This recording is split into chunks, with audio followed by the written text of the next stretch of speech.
morning, everyone, and welcome to this edition of the Renew Podcast. I am your host, Kristen Andre, and with me today, I have lifestyle expert and my very good friend, Lisa Washington.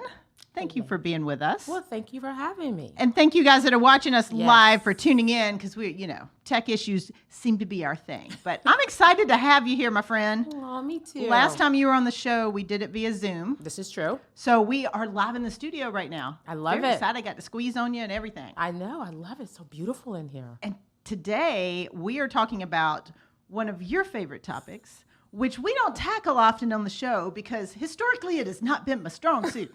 But we are talking about relationships. Yes.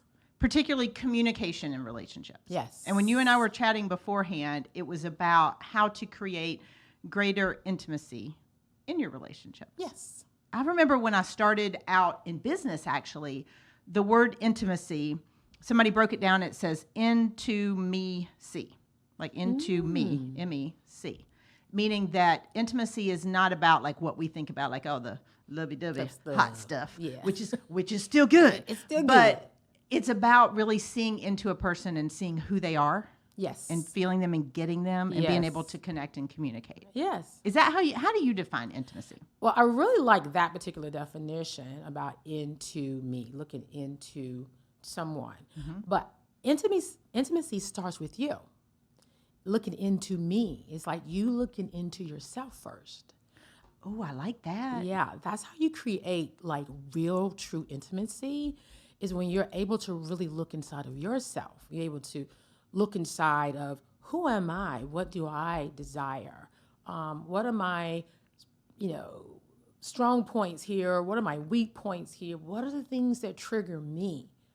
Because a lot of times we don't go into a relationship with that type of intimacy because we haven't developed that with our own selves first. Well, and that's what's really interesting is because I agree with you, and we don't do that because frequently, and I know at least for me in the past, I would go in thinking, what should I be doing, or what, who should I be, or how should I show up? And I think that especially when you're younger, you worry so much about what does the other person want. Yes. And what is the other person looking for as opposed to who am I and am I showing up as me? Yes, exactly, which means you have to have a type of intimacy with your own self in order to be able to show up for somebody else. Well, do people do that normally, though? Because I didn't learn that. No. I don't think I learned myself. And granted, and you know this because we work together. Lisa had to whip me into shape about learning myself. No, I feel like when you're younger, and I hate to blame it all on age, but I feel like when I was younger, I didn't take as much time to learn me and what I want and who I truly am at my core. But where are we teaching that? We're not. Exactly. Where are we teaching our children to first off understand who they are? I think what we do, even bringing intimacy down to a level with children. This is not about adult intimacy. This is about also with children. We're not teaching our children to understand who they are. A lot of times we're teaching our children who they need to be based on our own personal expectations of them. But really kind of looking and allowing us, this is how you get to know who you are. These are the questions you need to ask yourself to get to know who you are. And I know that's something I started with my kids when they were probably like going into middle school because that's when I got converted. Myself with that. And that's the time that people are searching. I don't want to say searching for their identities, but they're really quick to grab on other identities if they aren't strong in who they are. Right. And that has to do with communication. Yeah. Communication and intimacy, they go hand in hand. You cannot have one without the other. So in order to teach even a child about getting to know intimately, looking into myself, who am I, there has to be some good communication skills built. Like when kids come home from school and they'll say, well, so-and-so, she doesn't like me. What we'll do is like, well, why do you don't think she likes you? And then we'll go on like, well, because she did this. Or then it's like, well, that's okay. Well, maybe you can do this. We give them solutions to get somebody to like them. Like, well, why do you want her to like you anyway? That's a big thing because I would say with my middle schooler, that's been the discussions we've had lately. And I remember she was talking about a story the other day, something that happened at school, and we were at his house, and my brother goes, "That's not your friend." I mean, that was his only answer. He just chimed in for a minute, said, "That's not your friend." But we teach them like, here's how you need to act, as opposed to here are the questions. What questions should they be asking at that young, or at any age, really? Well, I think I remember one time my grandson came home from school and he says, "This little boy doesn't like me." And I asked him, I said, "Well, why not?" And he said, "Well, he didn't even say. He didn't like the shirt I wore." I said, "Do you like the shirt that you wear?" He's like, "I love this shirt, Gigi. It's one of my favorites." I said, "Well, that's all that matters, honey. That's what you need to understand, that all that matters." I said, people in life are not going to like everything about you. The question is not for you to fix it. The question for you is to say, "But do I like this? Is this my truth? Is this good for me?" Because not everybody's going to like it. I said, "You will lose your mind, honey, before you in kindergarten." If that is the focus. So it's taking it back to our children when they have situations. What do you think about that? What do you think you should do with that? Well, and a lot of times you hit it earlier. You said we try to solve it. Yeah. And it's one of those things, I've done a lot of therapy throughout my years, as you know, which is good. I'm a big proponent of counseling and therapy and life coaches and everything. And I used to get aggravated when people go, "Well, how do you feel about that? How does that make you feel?" And I'm like, "Well, just tell me what to do." Right? But that's the first part of it. Yeah. I still need solutions after that, or maybe some nudging to make the right solutions. Right. But it's just asking your questions, the questions of yourself and of others. Asking the questions of yourself and ask the questions of others. I think the other component about communication, let's take it to the adulthood, but I do believe it starts with training our children. I think it does too. I really do, because we do a lousy job at that most of the time. I know growing up, that was never talked about. Never talked about. No. I've mentioned on the show plenty of times before, I was raised in the South, so it was very much a, be seen and not heard, and they almost teach you, here's how you're supposed to show up. Here's how you fit into the bubble, all those types of things. Right. And it's frustrating. And not discovering who is showing up. Right. You're taught how to show up, but let's just discover who's showing up. Who are you? Who is showing up? And why is it that that's not good enough? Why is that not good enough? The person that's showing up that God created in his image, that's showing up, why that's not good enough? Why have to change the script? Well, and I feel like once you can get in touch with who you are, like as a person, then you start attracting the right people. Because we've talked about that before. I mean, you're in my tiny little circle bubble that I have. And I have, I keep my circle very small. But it wasn't until, I would say, most of the people in my inner circle came from adulthood. I have a few childhood friends I'm still friends with, but it took me getting to know me to attract the right people. Yeah. And the people that are supposed to be there. It's the intimacy. It's the intimacy. It's just a lot of communication. I didn't know I was intimate with myself. I didn't know I was being intimate with myself. I know. Yeah. I like that. I like that. Very fair. So, I mean, as we enter in relationships, whether it's professional relationships, friendships, romantic relationships, what do people need to do to make sure that they're communicating right and allowing that intimacy in? Well, I think the first thing is that understanding there's 4 components of intimacy, and pretty much in any relationship. And a lot of times when we think of intimacy, we're thinking of sexual, physical. That's totally what I was thinking. Most people are, when you hear intimacy, the first thing you think is that. I know, because that's where, and I think that may be part of the problem. Because when I think of intimacy, I'm thinking, whoo, sexy time, which is all about it. But still, it's almost made it taboo to talk about, because that's the only definition so many of us have for intimacy. Exactly. But there's 4 components, and each of those components have everything to do with communication. You will not even get through the first one if you're not communicating properly. Okay. So there's 4. I wrote them down. Okay. I like this. Emotional intimacy, intellectual intimacy, experiential intimacy, where you guys are creating experiences together, and spiritual intimacy. I like those. Okay. Those are 4 components of intimacy, but each one of those has everything to do with how we're communicating. First off, with ourselves. Like, what stories are you telling yourself? Because the stories you're telling yourself, it's going to affect emotional intimacy that you may have with someone else. I think and this is where I feel like, let's stick on this for a minute, because the stories we tell ourselves. Yes. Because I know I've gotten that feedback. Quit telling yourself the same story. Yeah. And it is. If we tell ourselves the same story, we're going to keep getting the same thing. And so many times we have these things on repeat, and we have these tracks running in our head. Mm-hmm. And, for me personally, mine was always, when's the shoe going to drop? When is the shoe? And you know this because you made me kibosh that one. Right. Is because of life experiences and things. Mm-hmm. I was like, wait a minute, things are good. Shoe's going to drop. And that would freak me the heck out. And so I'd start telling that track. And then I would start looking for little shoes in the air. But I had to get rid of that story Yes. that I kept telling myself Yes. for me to be sure and know that, okay, there's no shoes dropping. Yes. Because I think I remember one time going, there's no shoe dropping. Yes. Just get it out of your head.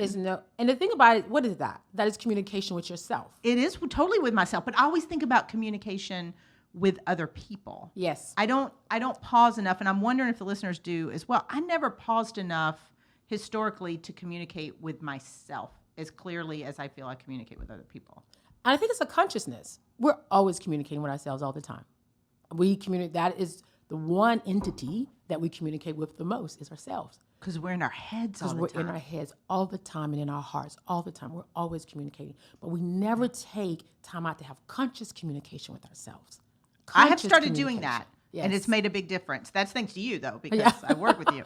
So she's forced me into conscious communication with Conscious myself. communication, like what are you telling yourself? What is that story? Because that will affect your intimacy in every relationship. For sure. It will affect that. For sure. I think for me personally, with Joseph and I, my husband and I, we've been married and I've already got permission about what I can talk about on podcasts. Oh, did you? I thought, Yes. Joseph, let me love my Joseph. We've already, I said, no, I'm going to go and we're going to talk about communication and intimacy. And he's like, yeah, cool. And so I'm going to share a few things. But I think for us, we've been together for almost 30 years. And that, our intimacy has grown because our communication has grown. So with emotional intimacy, it's being able to share your emotions with someone without judgment, but learning how to share those emotions with that person. Learning that there's an atmosphere and there's a space to share those emotions. And so Joseph, I'm the one that's like, I'm going to say how I'm feeling, it's all coming out. And Joseph's like, well, how I grew up, you don't be pouring all that stuff, and then being a guy, that's not always the norm. And so I remember saying in my family, we always talk about what's going on. My family they were huge communicators, which means there was a lot of emotions. They're huge communicators. But what I've learned is that coming over to his side to connect with him emotionally, that takes communication. Well, how can I convey this to you where you hear me? So thinking about what he's thinking or how he's feeling about it? But him, how can I convey? How can I get you? It's understanding. Right. That is one of the biggest keys. It's like, how can I understand your background, how you was raised, all that, and then we can communicate. And he's like, well, I just want to understand. And it goes into the next intimacy of communication. It's intellectual, where we can actually have a real conversation because we're these two adults that came from these two different worlds. And then we can come together and intellectually communicate, well, this is how I was brought up this way. And this went like this, which made me feel this way. It's like, oh, I can see and that. And understanding your partner, whether it's romantic or friendship or anything, and where they came from is huge because we don't all have the same set of circumstances. We don't all have the same things happen. I had this conversation with a private coaching client of mine yesterday who was really aggravated with the way a client was treating her and I was like, you've never, and she's like, I don't want to work with her. I'm like, you've never had this issue before with this particular client. Right. Maybe he was having a bad day. I mean, I think not that I advocating being treated horribly, but we've got to look at people's history, what people are going through in the moment. Yes. And it's so easy when you're communicating with a partner or a spouse or anything just to stay in you and your own little bubble. Mm-hmm, mm-hmm. And I think that's great advice to kind of figure out where is this person coming from? how can they emotionally hear it, intellectually hear it? Yes. Because we're all different. I know how I tick. I read a quote and I heard it said, this is about the intellectual. It said, if you're an overthinker, totally guilty, as you know this. If you're an overthinkers need to be in relationship with great communicators. Mm-hmm, mm-hmm. And I read that quote and I was like, well, yeah.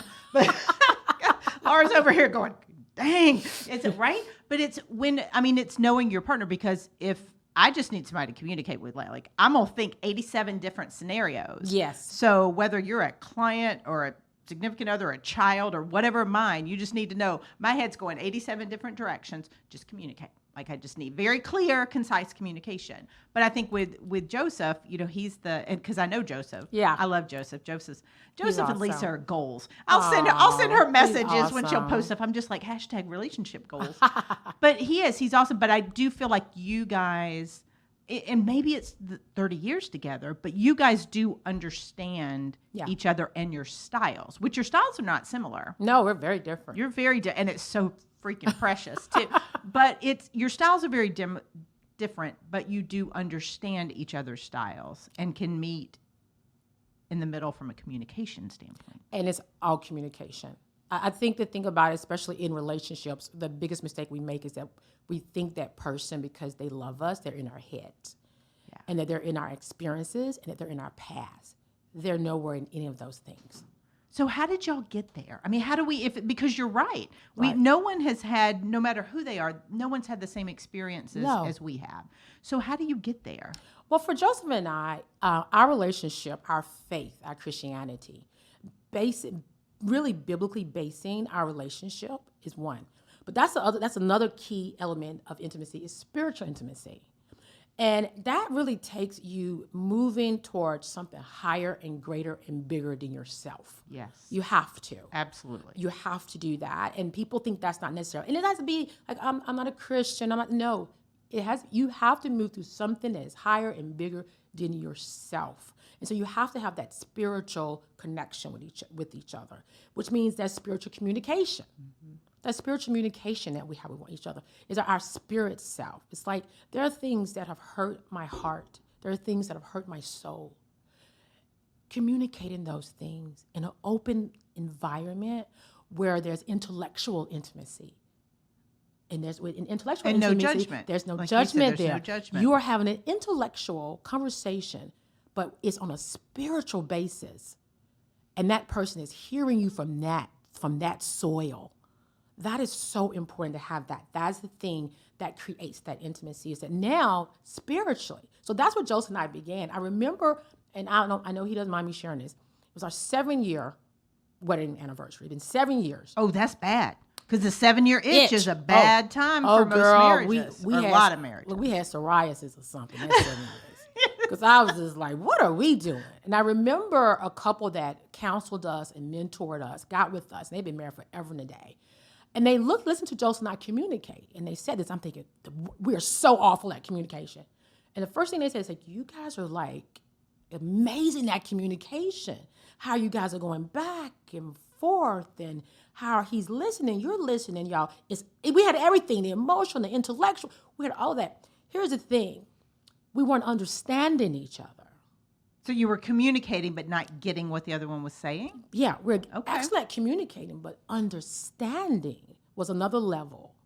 And what we had to do is this. Now everyone out there, see, she told me my camera's over here so I can look at you. Everybody out there is this. Please listen to this, because couples come up to us all the time and say, what's the key to communication to bring about that intimacy? I said, the key is understanding. Now, this is not going to sound romantic, okay? This is how my husband and I communicate. When we get a conflict or anything, he'll say to me, so what you're saying is that you feel like this. And I say, yes, that's exactly how I'm feeling. So does that mean this? No, that doesn't mean that. Could you explain to me what that means, though? Well, it means this and this and this and this and this and this. He'll say, okay, so what you're saying to me is this. You're saying that this means this and this and this to you. I said, yes, that's exactly what that means. Okay, I get it. So what you're needing from me is this. This is what I need. Oh, no, actually, I would need more of this. Now, why do you need more of that? Well, because of blah, blah, blah, blah, blah. And he'll say, okay, so I'm understanding that this. I said, that's exactly it. And you guys I'm like, I think I want to marry Lisa and Joseph. I know. We're moving to you. No, but that's so true. But like, because here's what I appreciate about this. I learned in therapy so what I hear you saying is, yes. Okay, I'm great at that part. Yeah. But the repeating it back. Mm-hmm. And because I remember doing that in counseling and therapy, and my ex-husband would just say, he would repeat it back verbatim. What I hear you saying, like I could say the sky is blue, and he'd say, what I hear you saying is the sky is blue. Yeah. And I'd be like, well, yes, you just friggin' repeated what is that? But you took it so much deeper than that. Yes. You took it into, here's the part that stood out to me was, here's what I need from you. Mm-hmm. And that's the part we don't do. Yeah. For most couples, most business partners, most, with our kids, everything is, we don't stop to say or to ask, what do you need from me? Or to say, here's what I need from you. Exactly. And that, in my opinion, is probably where so many of us go wrong. In communication. We get wrapped up in the emotions of stuff. Yeah. Because we're emotional beings. A lot of us are. And so even, especially in marriages and intimate relationships, we get so wrapped up in just that emotion. So you think that's supposed to just to come and flood in with little cherub angels and things like that. But that's not how that, it's not, but I'm going to tell you, girl, when that man is asking me, so what do you need from me? That's kind of, I'm just like, sexy. What? I'm like, what we about to do up in here? So listen up, fellas and ladies who are listeing. If you can just get to the what do you need from me part of the conversation, apparently clothes are dropping. Yeah, clothes are dropping when he's like, so what do you need from me? What is it that you need from me? Okay. Or even, we'll get to this point. I know, I'm sitting here going, I've got on a heavy jacket. I'm getting a little hot here. Or even he'll say, or I'll say to him, now, how do you need that to be for you? How do you need it? How do you need me to communicate that way? Like yesterday, I would say, my husband came out, he wanted to know how I was doing. So he says, are we okay with each other? Now, the truth is he wasn't okay with me. But he's thought, I want to give Lisa opportunity to talk about, because maybe there's something there, okay? And so he started talking, and as I'm listening, I'm like, you're not okay with me right now. And he's like, yeah, that's it. He said, because I was feeling this and this and this and that and this and that. And I said, okay. I said, I really do appreciate the fact that you came in and you wanted to know how I was doing with this. Because those things are so important. Yeah. Versus like, well, why you coming here and it's all about me now and da-da-da-da. You ask me about myself and it's really not about me. And it's like, no. It's having that space of this man is trying to communicate and trying to get us to create that intimacy. And my husband and I know that without communication, there is no intimacy. Mm-hmm. And you have to learn how. We've had some amazing people in our lives, in our church, around us that has taught us this is how. And then me going back and life coaching and getting certified and all this stuff, it also taught me how to communicate with my husband. That he is for me, he's not against me. And it's always a we in our relationship. It's never an I. Well, and that's what I think relationships, especially, marriages and things like that, it's a partnership. It is a team. It is. And if you aren't approaching it as a team, and that brings this up to me, what I was thinking about when you said that, part of what I appreciate the most is that he came to you. Mm-hmm. Because I feel like so many relationships, marriages, friendships, parent-child dynamics, everything, the tendency is to be like, Lisa is ticking me off and aggravated, and they go to their people or their friends or other people or outside their marriage or whatever and have those conversations. Yeah. That's the wrong place to have the conversation. It is the wrong place. I hate that in any relationship. I do too. Even with friendships, if you have an issue with me, come and talk to me. And here's the key to that. And Joseph and I, we've had to grow in this. This wasn't, I think this is an area of growth for a lot of people. I mean, it's a big thing with me, which is why I keep my bubble small. Like I always say, I'm not saying anything about you that I haven't already said to you, that we have not had that discussion. Because it's respect, but it's for me, for Joseph and I, even my relationships. Do I want this relationship, and is this relationship important to me?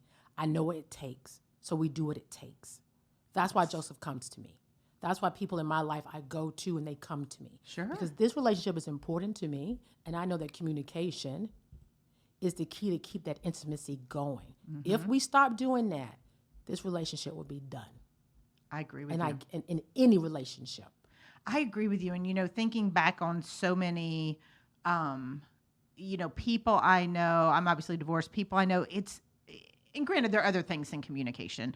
However, I think that's a big part of it, because the people that we have in our lives and want in our lives, if we want to keep them, if we want to strengthen the relationship, if we want to be a team, it's about having those tough conversations. Yeah. And it's bringing, and Joseph and I, we look at it as, because when we think of tough, resistance come in. Yeah, it doesn't sound, the way you're describing it, we always call it having the hard conversations in relationships. We don't ever do but that. It doesn't really sound difficult. It just sounds like something And it's like we've had needs to be done. We get through our conversations, Krista, and they are hard. Yes. But I never put that on that. I say it's time for us to come together. And what's keeping that away? That's a great approach to it. It's time for us to come together, sit down. What's keeping that apart? And then we're like, okay, what's keeping it apart? I like that. Versus, I get in this really hard conversation. Because I'll tell you, I get resistance. Like, I don't, life is hard enough. I don't need to hear. I need to put hard where it needs to be. I know. Now, it can be challenging. And that's what I like to tell my clients. This may be a challenging thing for us to move through, but we're here to come together. And when you come in with that consciousness, you know what you're there for. First, like, I'm going to tell you, talk to you, it's going to be hard. It's like, we're here to come together. Right. And I mean, you always stay together in some things. Well, yeah, because some fools need to move on. But, and there are some things we can't move past. However, I think this is I think it's good because it just sounds so calm, and if I think through contentious relationships, personally, professionally, whatever, in the past in my life, there hasn't been that sense of calm. Mm-hmm. It's like that's when things get heated and emotions get running and you say things. I won't say that you say things you don't mean. You say things you totally mean, but that you probably shouldn't have said. Yeah. Right? But this just seems like a much more mature, for lack of a better word, dynamic. That's a good to having word. A relationship. That's a good word. Look at me being all mature. I like that. Are you proud of me, Laura? Are you proud of me being all mature here? It's funny you say, because one of my friends, I was telling her a little bit about communication in marriage, and she's like, that's grown-up stuff you talking about, It is Lisa. grown-up stuff. This adulting is hard, and I feel like this could help with the adulting. Yeah, this could definitely help with the adulting. I love it. So repeat the 4 again. The 4. Okay, areas. so there is emotional intimacy, intellectual intimacy, experiential intimacy, and spiritual intimacy. Those 4 things is the fruit of good communication and relationship. I love it. That is the fruit of it. So for everybody listening, as we kind of come to close on our relationship, I love this. First of all, I'm just like, I just want to go talk with people and no, it's so good because it's, to me, the word that keeps coming to mind is refreshing. Yes. Because I'm very much a team. Like I am a team person. I want to, and you know me well. Like I want to be a team. I want to be in something together. You are. And like with my friends and everything, I'll be their like I want to be somebody's biggest cheerleader. You are. And Laura, who just walked out, who's on our team here, she says that she's like, I'm the human cheerleader, and I love that because she just wants to support people, and I love that too. But that takes communication, and it takes knowing what the person needs, how they need to be supported. Yeah. But it also means that I have to be willing to say, here's what I need, and here's how I need to be supported. I don't know that I was great at that when I was younger. Yeah. So for all of the adults and the non-adults and our teens listening, what's your biggest piece of advice if you're hearing this? I've had the pleasure. Lisa is my coach, so that does help me. I've gotten all these nuggets before, and it's made. I mean, I will say it has made a big difference. You've seen my. Should we say we don't say transition? That'd be a weird word to use.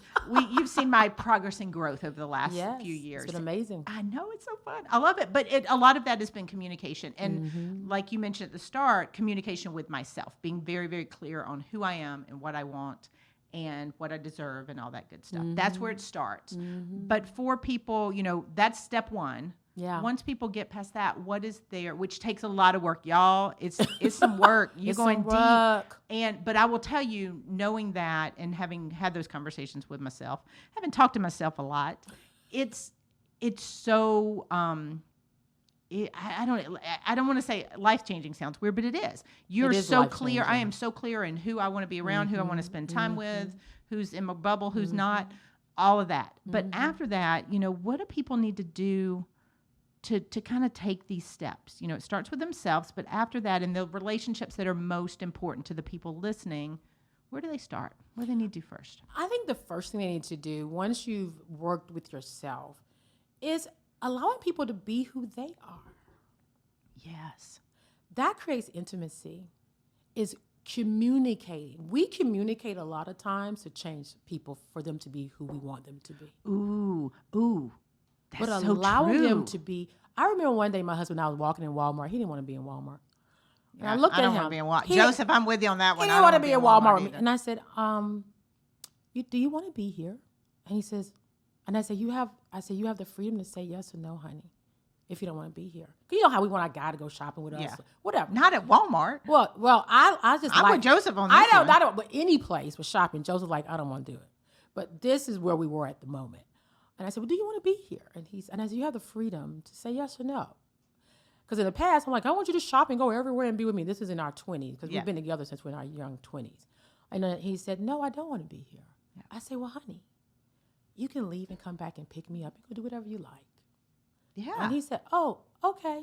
And there was nothing into that. I said, so allowing people to be who they are, but communicating and giving them the space to also discover that intimacy within themselves. So he got a chance to look within themselves like, no, I don't want to be here. I don't want to go shopping. And I was like, well, you are free to not do that. And I am okay. Yes. And I'll have a better time. Right.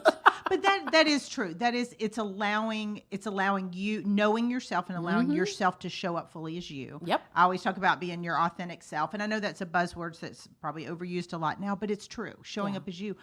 But you're right. Allowing the person you're in relationship with, personally, professionally, whatever, allowing them to be them too, and not trying to mold them. I think we're guilty of that with our kids a lot too. We're trying to mold them into the people we want them to be, as opposed to. And I will say, once I started allowing my kids to be, I mean, they can still be little stinkers, but once I started allowing them to be more of who they are, I think they felt a little more comfortable and they communicate more. Yeah, sometimes a little too much, but story for another show. But it's true. I mean, it really is knowing yourself and knowing the people and allowing you to be you and them to be them. Absolutely. That creates incredible intimacy. I love it. Lisa Washington, thank you for being a wealth of knowledge with us too. We're going to have Lisa back for some more episodes. So I appreciate you. Oh, thank you for appreciate having you me. being You're here. amazing. And this is, I'm telling you, y'all, she is just so good at what she does. And I am very grateful for you personally. So thank you for being on the show. Thank you for the changes you've made in my life. And you guys out there listening, hope you enjoyed this episode. We will have Lisa again with us very soon. And until next week, keep pushing and we will see you then.